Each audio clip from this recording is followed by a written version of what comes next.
बाळासाहेब मोहन आणि माझ्या आईचं नाव सुरेखा. आम्ही करमाळा तालुक्यामध्ये सोलापूर जिल्ह्यामध्ये आलेलो.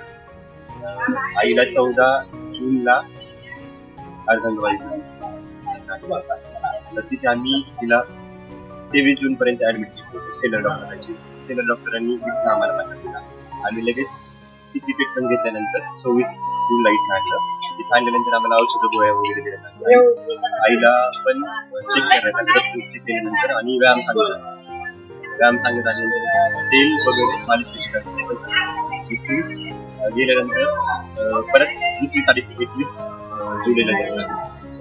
आणि त्यावेळेस आईचा हात, उजवा हात आणि उजवा पाय पूर्णपणे अजिबात हालत नव्हता. कशीच हालचाल होत होती. आणि आई सुद्धा चांगल्या प्रकारे बोलू पण शकत नसायची. तिला खाण्यापिण्यामध्ये पण थोडीशी प्रॉब्लेम होते. पहिल्या वेळेस आणल्यानंतर तिच्यामध्ये खाणं पिणं पण व्यवस्थित व्हायला लागलं आणि थोड्याशा हालचाली जाणवायला लागल्या. दुसऱ्या वेळेस आम्हाला तारीख मिळाली होती 21 ऑगस्टची. दुसऱ्या वेळेस वेळेनंतर ती बेडवरती पालथं पडायला लागली आणि जेवण पण तिला भूकवाडीचं औषध दिल्यामुळे जेवण पण व्यवस्थित. आणि तिसऱ्या वेळेला ज्यावेळेस आम्ही 21 सप्टेंबर आणली होती, तर 30 सप्टेंबर नंतर ज्यावेळेस गावी नेलं ती मनानेच स्पॉटवरती उठून पण बसायची आणि उठून पण स्वतः उभं राहायला. आणि त्यानंतर मग मी तिला फिजिओथेरपी मी न देता तिला एका जागेवर बसून तिला सांगायचं की सगळे सांध्यांच्या हालचाली कशा करायचे काय असं सुरुवात केली. तर पूर्वी ज्यावेळेस सांगितली त्यावेळेस बिलकुल हालचाल होत होती. आणि तिसऱ्या वेळेनंतर ती स्वतः उठून राहिली आणि सर्व 1 तास रोज व्यायाम करायला लागली सर्व सांगितलं.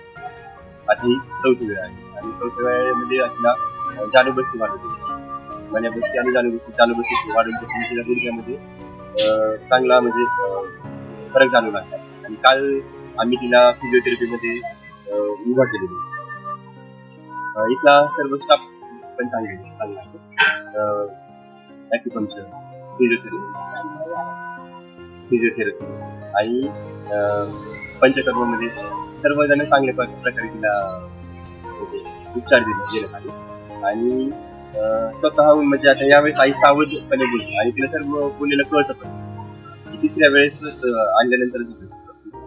आणि आता एकदम चांगली स्वतः तिला म्हणजे समजायला लागलं कुठे आहोत काय सगळे. आता इथून नेल्यानंतर ती मनाने स्वतःच चालू पण शिकते. कारण इथे ज्यावेळेस आम्ही फिजिओथेरपी मध्ये आणलो होतो त्यावेळेस तिला पुलिंग, परत लेग प्रेस, सायकलिंग तिला फक्त बसवलं की ती मनानेच करते. तर आता तिला खूप चांगला फरक पडलेला ज्यावेळेस आम्हाला डॉक्टर बोलतील त्यावेळेस. आणि मी स्वतःहून असं काही केलंच नाही. इथे ज्यावेळेस जशा प्रकारे आम्हाला तेलांचं मसाज करायचं, परत औषधं द्यायला सांगितलं आणि फिजिओथेरपी सांगितली, तेवढंच त्याच्यापेक्षा वेगळं काही. वेळच्या वेळेला औषधं दिल्यामुळे त्यावेळेस काही सुद्धा समजत नव्हतं. तिला खायला वगैरे दिलेलं पण म्हणजे व्यवस्थित तिला काही समजत नसायचं. कोणी कोण आले समजत. आणि उजवा हात आणि उजवा पूर्णपणे नाकाम होता. कशीच हालचाल झाली.